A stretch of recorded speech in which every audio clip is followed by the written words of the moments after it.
The first time the galactic conclave saw a human being.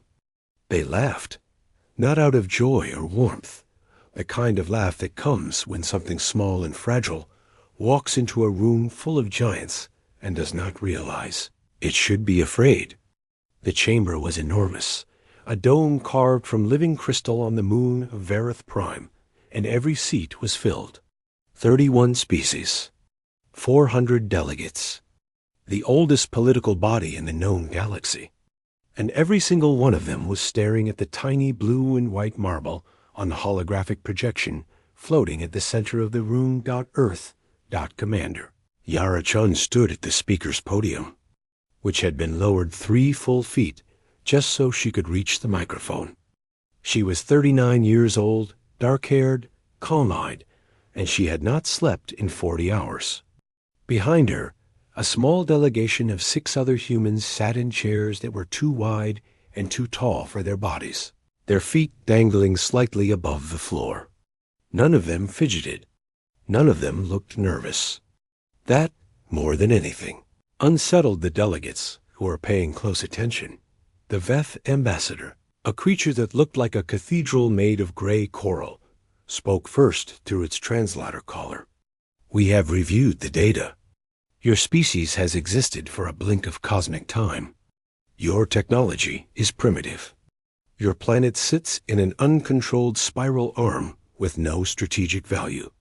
Why exactly are you here?" Yara smiled. It was a polite smile, practiced, the kind a surgeon wears before making the first cut. "We were invited," she said. "Your own charter says any species that achieves interstellar travel may petition for observer status. We have done that. We are here." "Observer status," repeated the Keth delegate, a 6-limbed being wrapped in iridescent membrane. "Not membership, not voice. You sit, you watch, you learn. That is all." "That is fine," Yara said. For now, the chamber went quiet in a way that was not comfortable. The phrase "for now" carried something in it, not arrogance, not exactly. Something older, something patient in a way that felt wrong, coming from a species that had only been to the stars for 11 years. What the conclave knew about humans at that point was almost nothing. They had detected radio signals from Earth for nearly a century, but had classified the planet as pre-contact, too primitive to bother with. Then suddenly, 11 years ago, a human ship had appeared near the Jovian relay station, a small, ugly, asymmetric vessel that looked like it had been built by people who cared nothing for aesthetics and everything for function. It had moved at speeds that were, frankly, embarrassing by conclave standards. But it had moved, and it had transmitted a signal, clean and structured, in 17 languages simultaneously. "Hello. We built a translator. We have been listening for a long time." That had been the first surprise. The second had come 3 years later, when a second human ship appeared, this one twice the size of the first and moving noticeably faster.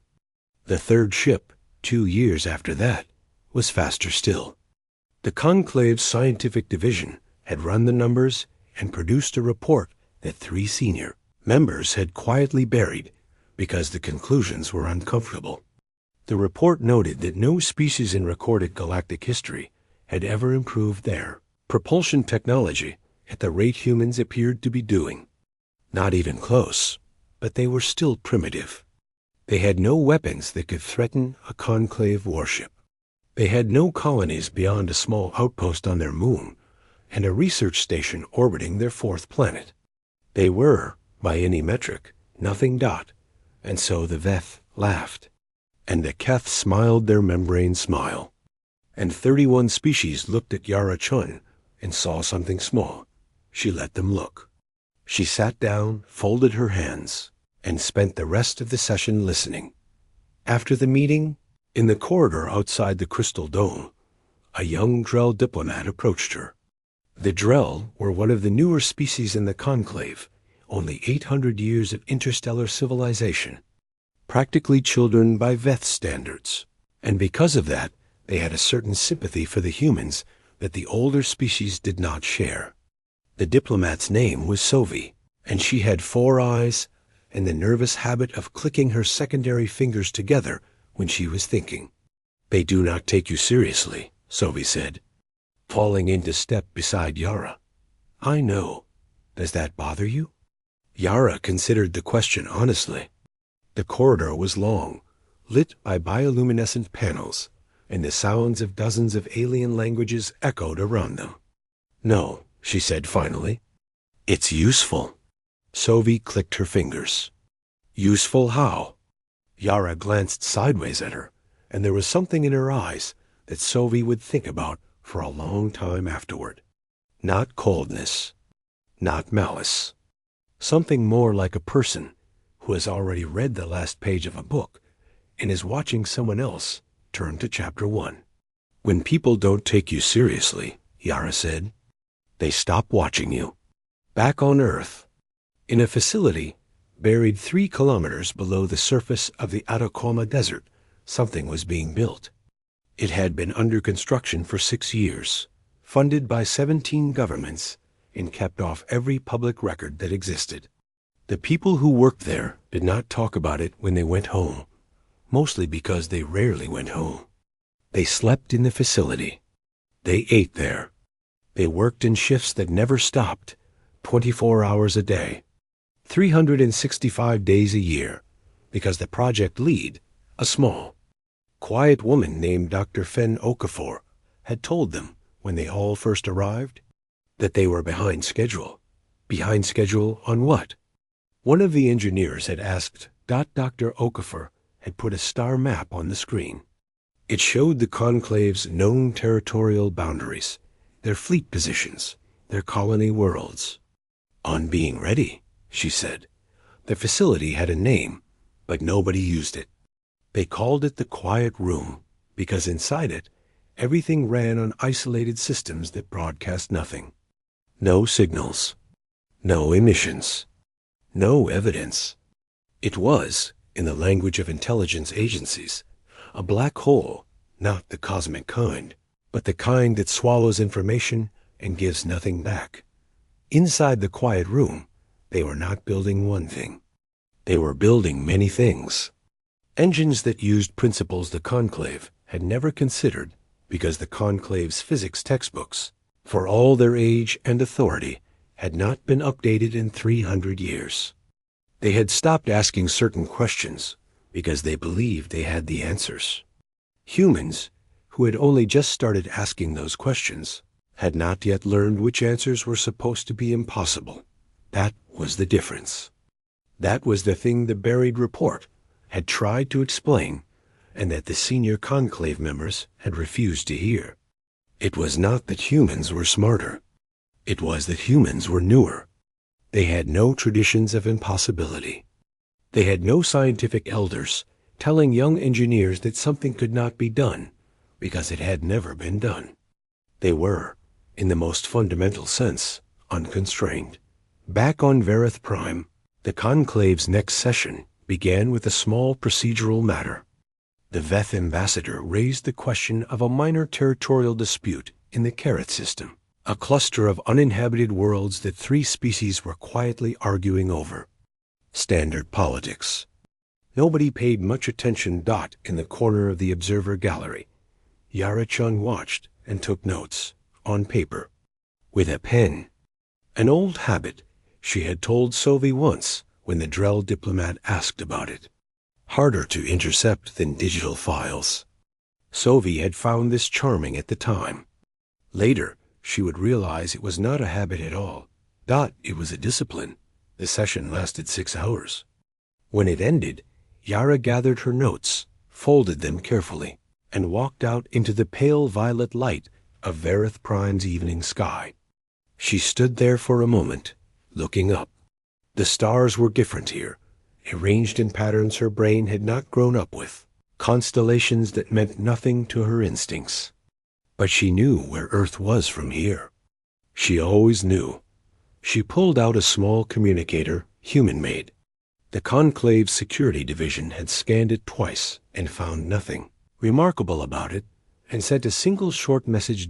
It said, Phase 1 complete. They are not watching. 3 kilometers below the Atacama Desert. Dr. Fen Okafor read the message, nodded once, and walked back into the quiet room. They had 6 months before the conclave's next full assembly. It was enough time. It would have to be. The Kerith incident, as it came to be called in conclave records, began with a mining survey and ended with 3 warships burning in orbit above an uninhabited moon. It was not a human conflict. Humans were nowhere near Kerith, but Yara-chan watched the aftermath play out in the conclave chamber with the focused attention of a chess player who has just watched her opponent make the move she was hoping. 4. The Veth and the Keth had been circling each other over the Kerith system for 2 decades, a slow, careful dance of diplomatic pressure and resource posturing that everyone expected to continue for another decade at least. Then a Veth mining crew found something unexpected in the crust of Kerith 4, deposits of trilanium ore, dense and rich, enough to supply a mid-sized fleet for 30 years. Trilanium was not special by itself, but trilanium refined with the particular atmospheric chemistry of Kerith 4 produced a hull composite that was 30% more resistant to plasma-based weapons than anything currently in use. The Keth found out about the deposit within 48 hours. They always found out. The Keth were, above all else, an intelligence-gathering species. Their biology gave them a form of low-grade empathic sensing that made them extraordinary diplomats and extraordinary spies, often at the same time. Within 72 hours, a Keth survey ship was in the Kerith system. The Veth response had been immediate and violent. 3 ships dead, 11 more damaged, 69 crew members from 2 species killed in an engagement that lasted less than 4 minutes. Conclave emergency session that followed was the loudest, most chaotic gathering Yara had attended in 8 months on Vareth Prime. Delegates shouted over each other. Translation systems struggled to keep up with the emotional overtones of 6 languages simultaneously. The Veth ambassador arrived with what appeared to be a personal honor guard, which was technically against conclave protocol, and no one said anything about it. YAR. I sat in the observer gallery and wrote in her notebook. Sovi sat beside her, watching the chaos below with wide secondary eyes. Do you see what is happening? The Drell diplomat whispered. Yes, Yara said. The conclave is fracturing. 3 other species have territorial disputes adjacent to Kerith. If the Veth win the rights claim, it sets a precedent that the Orth will use in the Melos sector. The Keth know this. They will not back down even if they lose the vote, because losing the vote but forcing a negotiated settlement actually benefits them more in the Melos situation. I know, Yara said. Sovi looked at her sideways. You knew this was going to happen. Yara kept writing. I knew something like this was going to happen. The specific trigger was hard to predict, but the Veth and the Keth have been building toward a rupture for 20 years. The Kerith system just happened to be the match.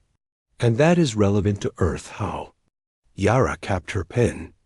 She looked down at the chamber floor, where the conclave president, a 3-eyed Morvani elder named Shival, was trying with visible desperation to restore order.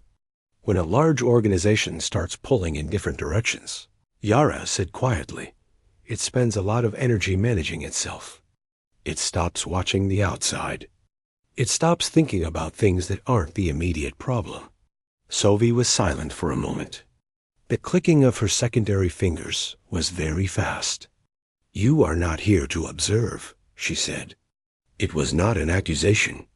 It was more like someone completing a sentence they had started months ago and only just found the ending for. Yara looked at her. The observer gallery was loud, crowded with the staff and junior diplomats of 20-odd species, and no one was paying attention to a human and a Drell having a quiet conversation in the corner. I am exactly here to observe, Yara said. That is literally my title. Observer. Sovi held her gaze. But you are observing in the same way that a doctor observes a patient. Not passively. You are looking for information. Building a picture. Isn't that what everyone does? Not the humans I have read about in the conclave databases. Your species is described as reactive, emotional, prone to short-term thinking. Sovi tilted her head. That description does not match you. Yara smiled. That same polite, precise smile. The databases are 11 years old, she said, based on what we showed the conclave when we first made contact. We controlled what we showed. She paused. Wouldn't you? That night, in the residential section of the diplomatic compound, Yara sent her second message to the quiet room. It was longer than they always. First and encrypted in a format that the Conclave's intelligence division had they intercepted. It would have taken approximately 4 months to break. By then, it would no longer matter. The message contained her complete analysis of the Vethketh situation, a detailed map of the fracture lines forming within the Conclave's political structure, and a single recommendation: accelerate the timeline. Dr. Okafor received it, read it twice, and called an emergency meeting of the quiet room's senior staff. They gathered in the main chamber, 41 engineers, physicists, and strategic planners, all of them tired, most of them brilliant, some of them the best minds humanity had ever produced. Dr. Okafor stood at the front and put 2 images on the screen. One was the Conclave's current fleet disposition. The other was a timeline. We have 4 months, she said. Not 6. Yara's assessment is that the internal crisis will resolve or consolidate within that window. After consolidation, the factions that come out dominant will look for an external focus. Standard political behavior across every species the Conclave has ever documented. They will look outward. She let that sit for a moment. We cannot be an unfinished project when they do. One of the engineers, a young man from Lagos named Emeka, who had joined the quiet room at 22 and was now 29 and looked 40, raised his hand. The 3rd and 4th arrays are still 6 weeks behind. We can push the teams, but the material tolerances on the... I know, Dr. Okafor said, which is why we are going to do something the Conclave believes is physically impossible. She changed the slide. The new image showed a theoretical propulsion schematic that had been sitting in the quiet room's files for 3 years, labeled impractical. The label had been applied by a committee. Dr. Okafor had disagreed with the committee at the time and had allowed the label to stand because the committee had been right that it was impractical, given the materials available 3 years ago. The materials available now were different. This drive does not push against space, she said. It folds it. Small folds. Local. The energy cost is significant, but not impossible. And the speed differential is... She paused and looked at her team. Not something the Conclave's detection systems are calibrated to see, because they do not know to look for it. The room was very quiet. Emeka said slowly, "How long have you known we could build this?" 8 months, Dr. Okafor said. I was waiting for the materials. And you didn't tell us because the fewer people who know something, the fewer ways it can leak. She looked at him directly. I trust everyone in this room. I trusted everyone in this room enough to wait until we needed it. We need it now. Meanwhile, on Verith Prime, the Conclave's emergency session stretched into its 3rd day. The VEF had submitted a formal territorial claim backed by 17 treaty clauses. The Keth had submitted a counterclaim backed by 15. Legal scholars on 6 worlds were being consulted. The President Cheval had aged visibly in 72 hours in this chaos. A small thing happened that no one noticed. The human observer delegation requested and received permission to tour the Conclave's public research archive, the open access section, available to all member and observer species. A routine request. 3 human staff members spent 2 days in the archive, reading documents that had been available to anyone for centuries. They were not looking for secrets. They were looking for something much more valuable, patterns in what was not there. Every species reveals itself in what it chooses not to document, not to study, not to pursue. The Conclave's archive was vast and ancient, and in its way, one of the most complete records of organized civilizational thinking in the galaxy. And it had a blind spot. A specific, consistent, recurring blind spot that appeared across hundreds of years of research from dozens of species. No one had ever seriously studied the long-term, psychological and strategic behavior of a species in its first century of interstellar activity. The assumption, never stated but always present, was that such species were not relevant enough to study. They either grew into proper civilizations and joined the Conclave's established order, or they failed and disappeared. Either way, the period of emergence was considered a footnote. The human researchers noted this in their report and flagged it with a single phrase. They don't know what we are yet. That report landed on Yara Chan's desk on the morning of the 4th day of the emergency session. She read it over breakfast, real coffee brought from Earth, one of the small luxuries the delegation allowed themselves, and when she finished, she sat for a long time looking out the window at the violet-tinged sky of Vareth Prime. Then she wrote one more line in her notebook, tore the page out carefully, and burned it with a small lighter she kept in her jacket pocket. She had memorized what she wrote the moment the pen lifted from the paper. Some things were too important to leave on any surface, even paper. The Conclave's intelligence arm was called the Pale Eye, and it had not been wrong about a significant threat assessment in over 200 years. Its director was a Veth elder named Grethsol, who had held the position for 60 years and who looked at the universe with the slow, grinding patience of a mountain watching weather pass. Grethsol had 600 analysts working under him, access to sensor networks spanning 40 star systems, and the ability to authorize any action necessary to preserve Conclave security without consulting anyone. He had used that last authority 11 times in 60 years.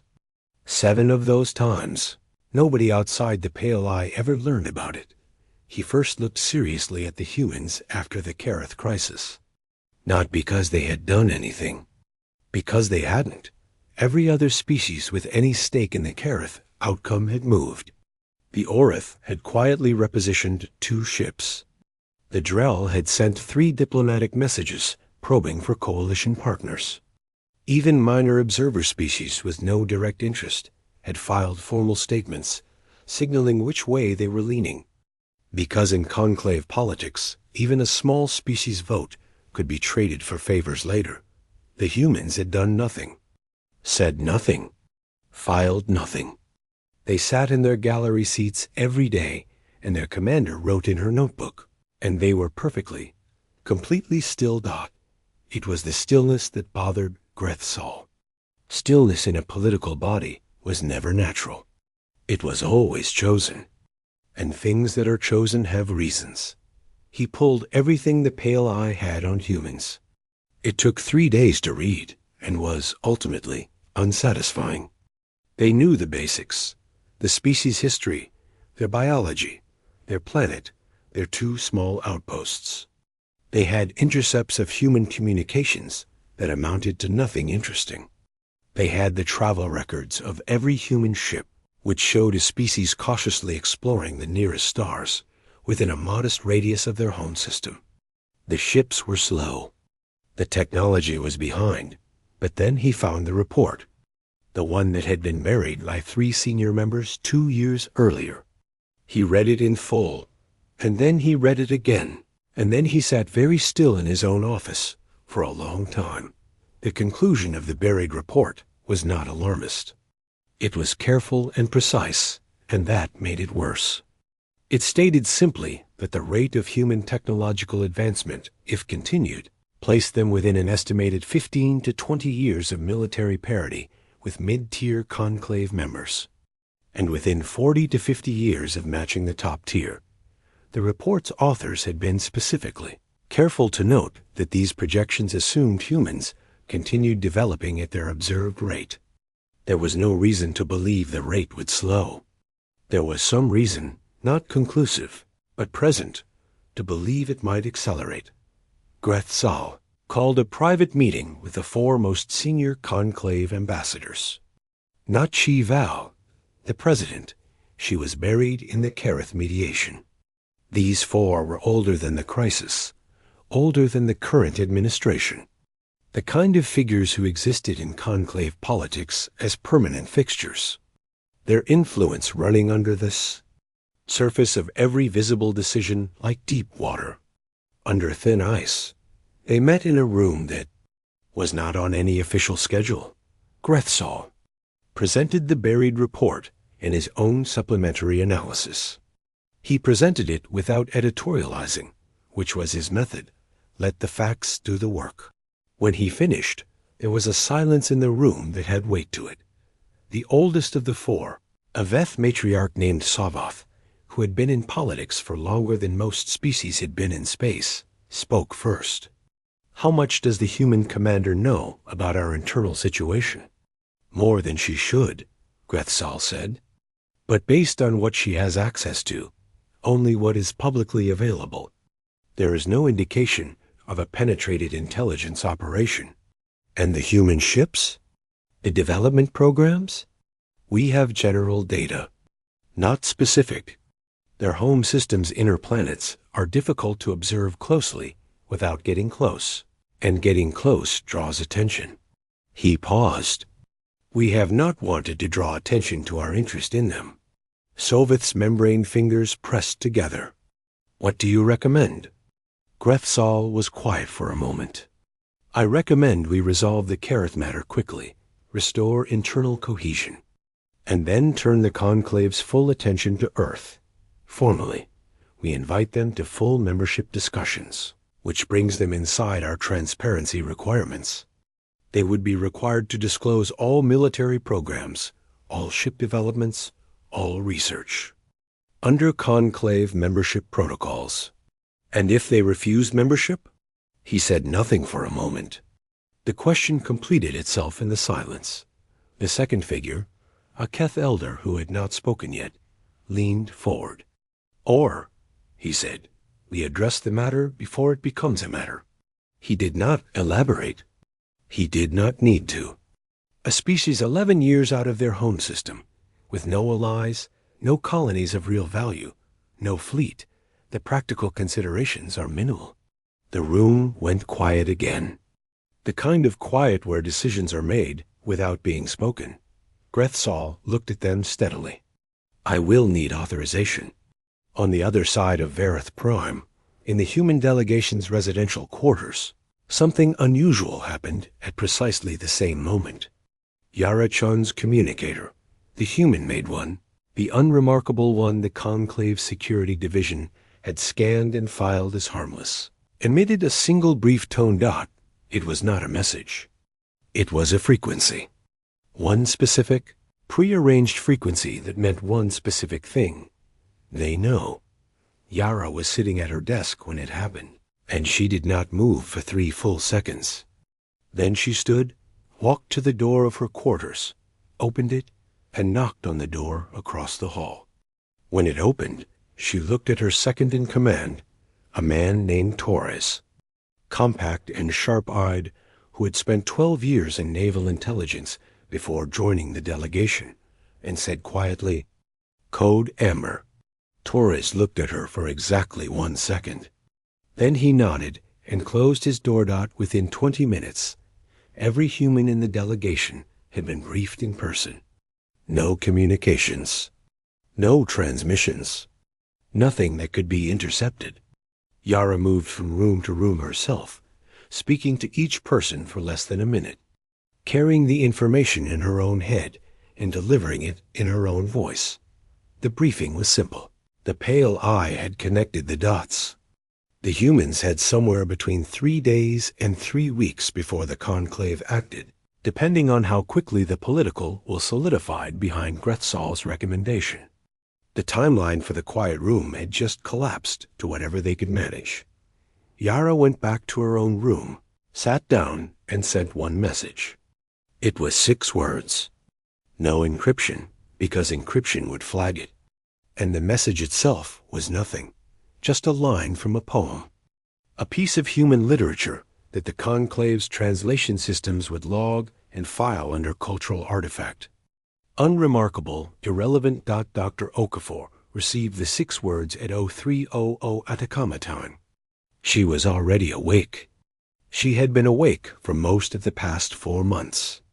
She read the words once, set down her coffee, and walked into the quiet room's main floor. The ship was there. They had been calling it the Array in their internal communications, a bland name for an extraordinary thing. It was not large, smaller than any conclave warship, smaller even than a conclave patrol vessel. Size had never been the point. The Array was built around the fold drive, Dr. Okafor's impossible engine, the one the committee had labeled impractical. It had been tested 3 times in deep space, well outside the conclave's sensor range, and each time it had worked perfectly. Each time it had moved so fast that it did not appear on any known detection grid because the detection grids were designed to track objects in normal space.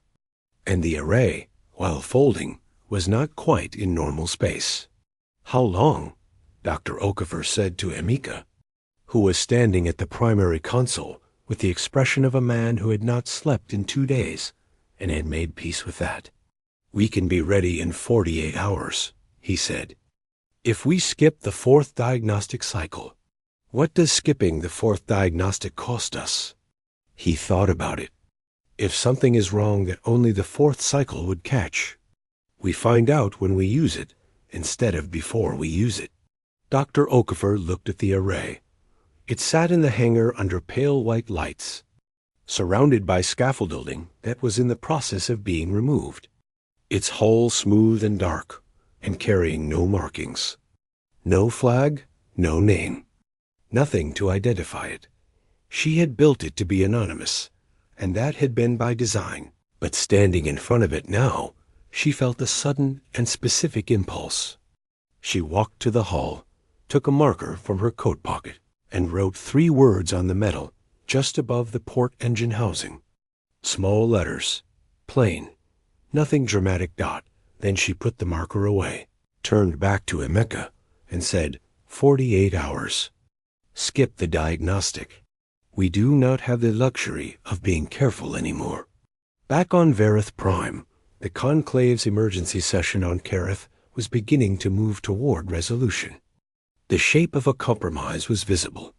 Neither the Veth nor the Keth would get exactly what they wanted, which in conclave politics typically meant both sides were equally unhappy, which typically meant it would hold.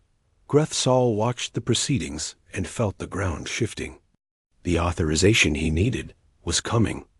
3 of the 4 private meeting attendees had already signaled their support. The 4th was considering.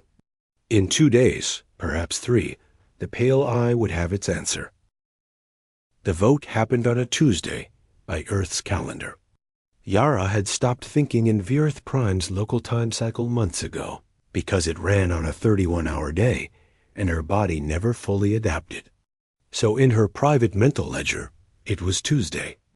And on Tuesday, the 4th private meeting attendee gave Grethsal his answer, and the pale eye's authorization was complete.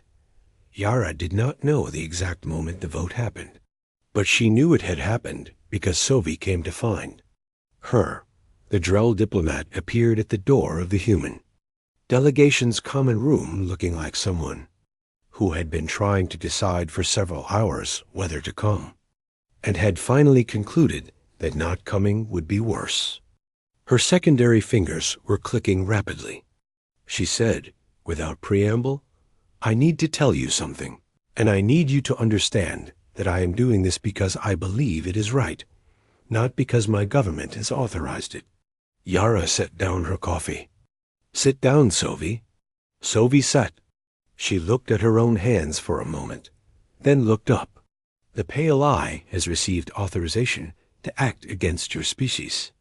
I do not know the timeline or the specific form it will take. I do not have that level of access.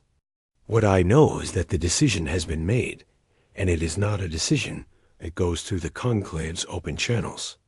There will be no debate, no vote among the full membership. This will simply happen. The room was very quiet.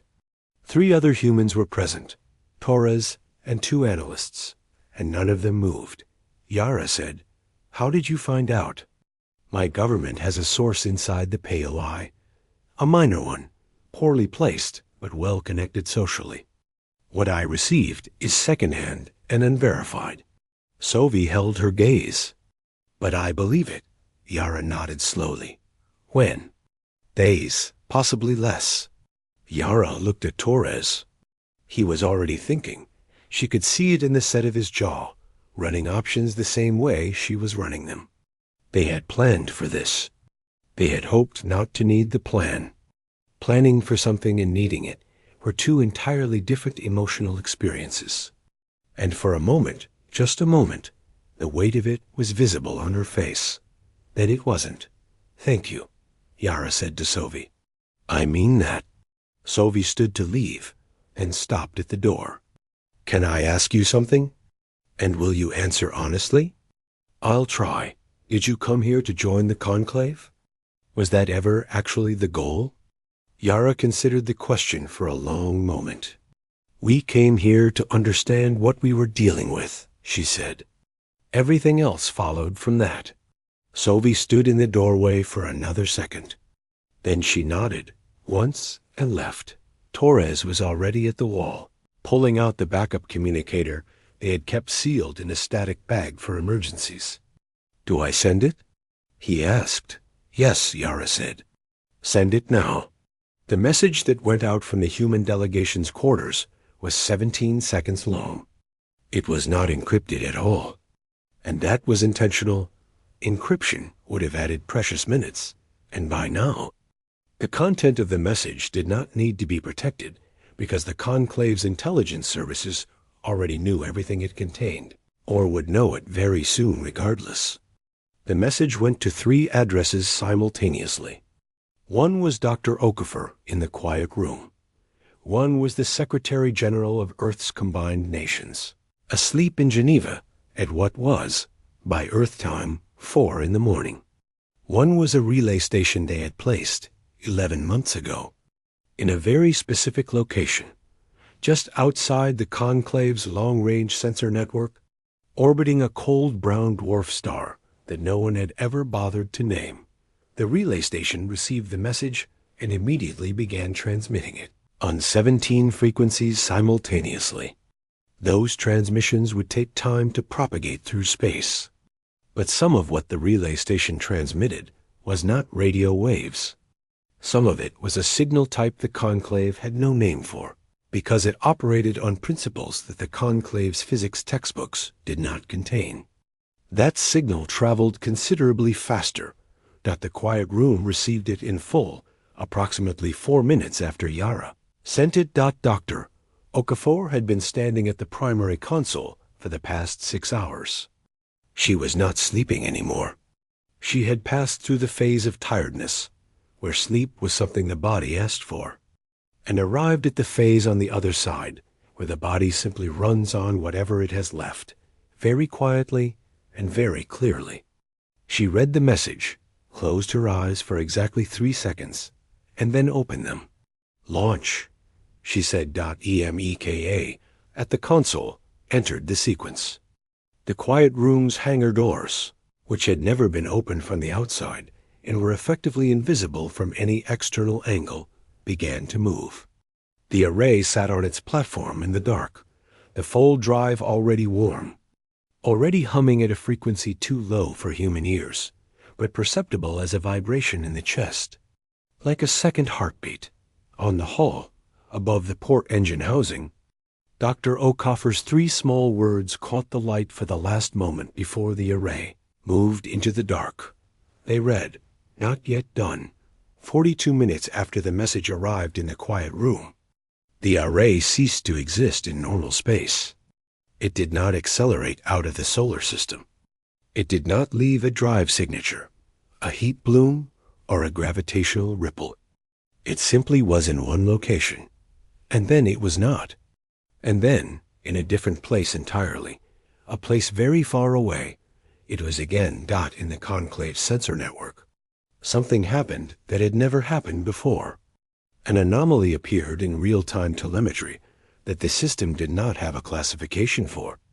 It was logged automatically as sensor noise, because the conclave's automated systems were designed to filter out readings that matched no known profile, and this reading matched nothing in their database.